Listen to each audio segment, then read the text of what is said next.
नमस्कार, आप देख रहे हैं संवाद 365। मैं हूं आपके साथ दिग्विजय सिंह चौहान। आपका स्वागत करता हूं टॉप 5 में जिन खबरों पर हम बात करेंगे, सबसे पहले नजर डाल लेते हैं उनकी सुर्खियों पर।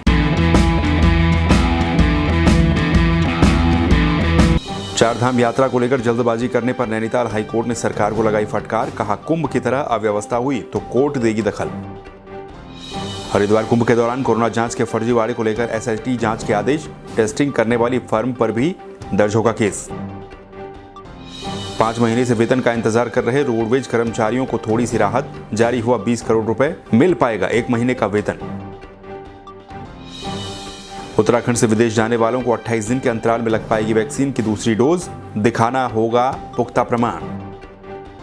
उत्तराखंड में पिछले 24 घंटों में कोरोना के 353 नए मामले, 6 लोगों की मौत। ब्लैक फंगस के कुल 413 मामले, 71 लोगों की मौत।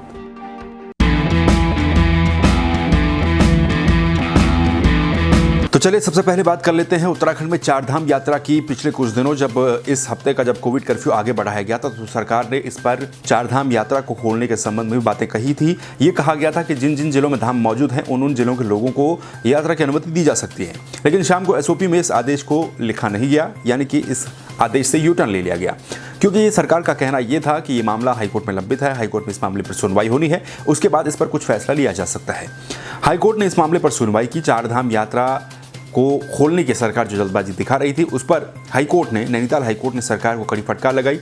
ये भी कहा कि इस मामले में जल्दबाजी न दिखाएं, और जो हलफनामा सरकार दाखिल कर रही थी हाईकोर्ट में, जिसमें यह कहा जा रहा था कि 22 तारीख के बाद चरणबद्ध तरीके से यात्रा को खोलने का काम किया जाएगा, तो हाईकोर्ट ने उस पर यह भी कहा कि अदालत की आंखों में धूल झोंकने की कोशिश ना करे सरकार, बिल्कुल सही तथ्य रखे। जिस तरह की लापरवाही, जिस तरह की अव्यवस्थाएं महाकुंभ में देखने को मिली, उसी तरह की लापरवाही, उसी तरह की अव्यवस्थाएं अगर चारधाम यात्रा में भी देखने को मिलती है तो हाईकोर्ट का कहना यह है सरकार इसके लिए तैयार रहे। हाईकोर्ट इस मामले में जरूर दखल देगी, हाईकोर्ट इस मामले में जरूर बीच में हस्तक्षेप करेगी। इसके साथ ही हाईकोर्ट ने पर्यटन सचिव को 21 तारीख तक नया हलफनामा दाखिल करने के निर्देश भी दिए हैं। ये कहा कि सही रिकॉर्ड के साथ और नई एसओपी के साथ नया दस्तावेज हाईकोर्ट में सरकार और पर्यटन सचिव दाखिल करें। पर्यटन सचिव वीडियो कॉन्फ्रेंसिंग के जरिए इस सुनवाई में पेश हुए थे और वहां पर हाईकोर्ट ने सरकार को एक कड़ी फटकार भी लगाई है, कुंभ से तुलना की है। ये कहा कि इस तरह की लापरवाही, इस तरह की गड़बड़ी अगर देखने को मिलती है तो फिर हाईकोर्ट इस मामले में हस्तक्षेप करने वाली है। इस सुनवाई के दौरान उत्तराखंड हाईकोर्ट ने यह भी कहा है कि जिस तरह से महाकुंभ जब शुरू हो रहा था तो शुरू होने से एक दिन पहले एसओपी जारी की गई, वो भी बिना किसी तैयारी के, और इसी तरह की लापरवाहियों के कारण, इसी तरह की आधी अधूरी तैयारियों के कारण कोरोना फैला, कोरोना का संक्रमण हुआ, जिससे कि प्रदेश की बदनामी भी हुई और प्रदेश की शर्मिंदगी भी हुई। ऐसा चारधाम यात्रा में नहीं होना चाहिए, ये हाईकोर्ट का साफ तौर पर कहना है। ये भी कहना है कि बिना तैयारियों के कोई भी काम सरकार ना करे, जब तक तैयारियां पुख्ता नहीं हो जाती तब तक किसी भी काम को ना करे। तो यानी कि चारधाम यात्रा 22 तारीख के बाद संभवतः उस पर कुछ फैसला लिया जा सकता है, क्योंकि हाईकोर्ट ने एक बार फिर से शपथ पत्र सरकार से मांगा है। उस पर हाईकोर्ट जांचेगी, परखेगी, सुनवाई करेगी, क्या कुछ हाईकोर्ट का फैसला होता है। लेकिन एक बात तो स्पष्ट है, हाईकोर्ट का साफ तौर पर कहना यह है कि जिस तरह का मामला और जिस तरह की स्थितियां महाकुंभ में थी, उस तरह की स्थितियां चारधाम यात्रा में नहीं होनी चाहिए। पूरी तैयारियों के बाद ही चारधाम यात्रा को सही तरीके से संचालित किया जाए, अन्यथा प्रदेश की बदनामी होती है और हाईकोर्ट इस पूरे मामले में अब हस्तक्षेप भी करेगा अगर कुछ गड़बड़ी होती है। चलिए अब बात कर लेते हैं हरिद्वार कुंभ में हुए फर्जीवाड़े की। हरिद्वार कुंभ में क्या फर्जीवाड़ा हुआ, ये खबर हमने आपको कल भी बताई थी। हरिद्वार में हुई कोरोना जांच शक के घेरे में है। कहा जा रहा है कि 1 लाख सैंपलों में गड़बड़ी की आशंका है। शुरुआती जांच में ये बात पुख्ता पाई गई, जिसके बाद इसकी जांच चल रही है।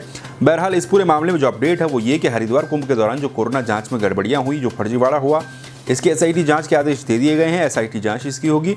इसके साथ ही जो मैक्स कॉर्पोरेट सर्विसेज है, जिस कंपनी को अधिकृत किया गया था वहां पर सैंपलिंग के लिए, उस पर भी मुकदमा दर्ज करने के आदेश दिए गए हैं। और इसके अंदर काम कर रही हिसार की कंपनी और दिल्ली की एक कंपनी जो कि इसमें शामिल है, उन पर भी उनको भी जांच के दायरे में शामिल किया गया है, यानी कि उन पर भी जांच होगी।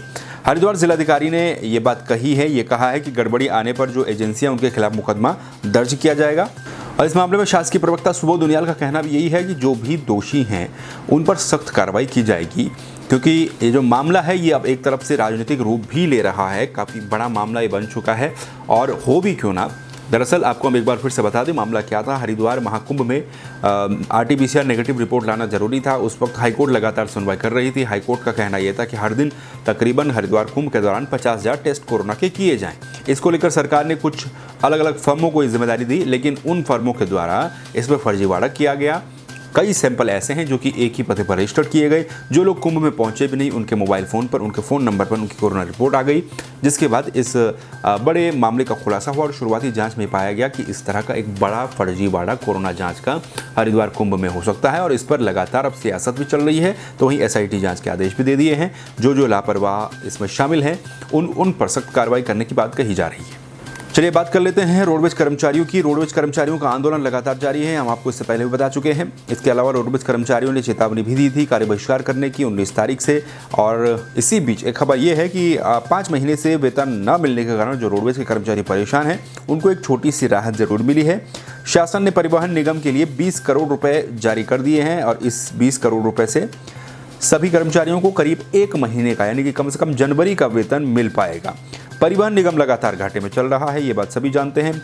कोरोना की दूसरी लहर के चलते जो परिवहन निगम की बसों का संचालन है वो पूरी तरह से बंद है, तो इससे कामकाज ठप पड़ा हुआ है। राज्य के भीतर बमुश्किल 100 या 120 बसों का संचालन किया जा रहा है, लेकिन उसमें भी काफ़ी नुकसान रोडवेज को उठाना पड़ रहा है। तो वित्तीय बोझ लगातार रोडवेज का बढ़ रहा है। इसी के चलते MD आशीष चौहान ने कंडम बसों की नीलामी भी शुरू की थी, जिसके बाद 106 बसों को बेचा गया।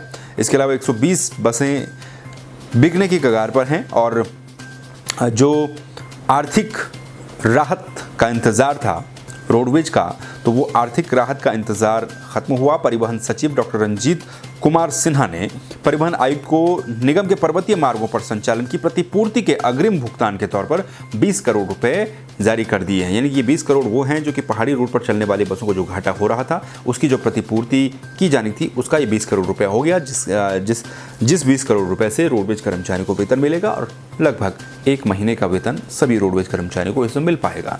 लेकिन अभी भी रोडवेज कर्मचारी की चिंताएं लगातार बरकरार हैं।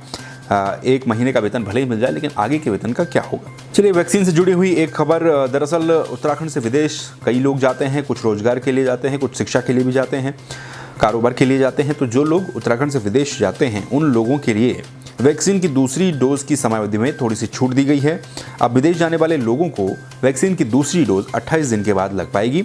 इसके लिए उन्हें विदेश जाने का प्रमाण पत्र दिखाना होगा और जो बाकी की गाइडलाइन है वो यथावत रहेंगी। लेकिन विदेश जाने वाले लोगों के लिए जो कि पढ़ाई के लिए या फिर किसी कारोबार के लिए या फिर नौकरी के लिए दूसरे देश जाते हैं, विदेश जाते हैं, तो उनके लिए 2 डोज के बीच का समय उसमें उनको रियायत दी गई है। 28 दिन का समय उनके लिए किया गया है कि 28 दिन के बाद उन्हें दूसरी डोज लग सकती है कोरोना के टीके की। लेकिन इसके लिए उन्हें कोई वैध प्रमाण पत्र दिखाना होगा। इसके लिए मुख्य चिकित्सा अधिकारी कार्यालय में विदेश जाने का वीज़ा या फिर कोई अन्य प्रमाण पत्र दिखाना होगा। राष्ट्रीय स्वास्थ्य मिशन की निदेशक डॉक्टर सरोज नथानी का कहना है कि विदेश जाने वाले जो लोग हैं उनको दूसरी डोज लगाने की समय सीमा कम की गई है। ऐसे लोगों को पुख्ता प्रमाण के साथ 28 दिन के बाद दूसरी डोज लग पाएगी, जबकि बाकी लोगों के लिए 84 दिन के बाद दूसरी डोज लग पाएगी। चलिए बात कर लेते हैं उत्तराखंड के कोरोना अपडेट की। पिछले 24 घंटों में उत्तराखंड में कोरोना के मामले थोड़े से ज़रूर बढ़े हैं, लेकिन इतने भी नहीं बढ़े हैं। ये कोरोना के मामले 353 आए हैं। पिछले 24 घंटों में 353 नए केस दर्ज किए गए, जबकि पिछले 24 घंटों में मरने वालों की संख्या महज 6 रही। इसके साथ ही जो रिकवर पिछले 24 घंटों में हुए हैं 398 लोग रिकवर हुए हैं और पॉजिटिविटी रेट 6.51% हो चुका है, जबकि रिकवरी रेट 95.16% हो चुका है। उत्तराखंड में एक्टिव केस अब रह चुके हैं 3,572। इसके साथ ही कुल मरने वालों की संख्या 6,997 हो चुकी है। और वहीं अगर हम बात करें ब्लैक फंगस की, तो ब्लैक फंगस जरूर अपनी जगह एक चिंता का विषय उत्तराखंड में बना हुआ है। उत्तराखंड में ब्लैक फंगस के 413 कुल मामले दर्ज किए जा चुके हैं, जिनमें से 71 लोगों की मौत हो चुकी है, जबकि 47 लोग मात्र अभी तक ठीक हुए हैं। पिछले 24 घंटों में 6 नए ब्लैक फंगस के केस दर्ज किए गए, 2 मौतें हुई हैं और 2 लोग ठीक हुए हैं पिछले 24 घंटों में। तो ये था अपडेट उत्तराखंड के कोरोना का और ब्लैक फंगस का। ये थी खबरें टॉप 5। इन खबरों को लेकर आप क्या सोचते हैं कमेंट आप कर सकते हैं। चैनल को सब्सक्राइब कर दीजिए, फेसबुक पर देखने तो लाइक कर दीजिए, वीडियो को शेयर भी कीजिए, दूसरों को भी दिखाइए। फिर मिलेंगे नई खबरों के साथ, तब तक के लिए नमस्कार।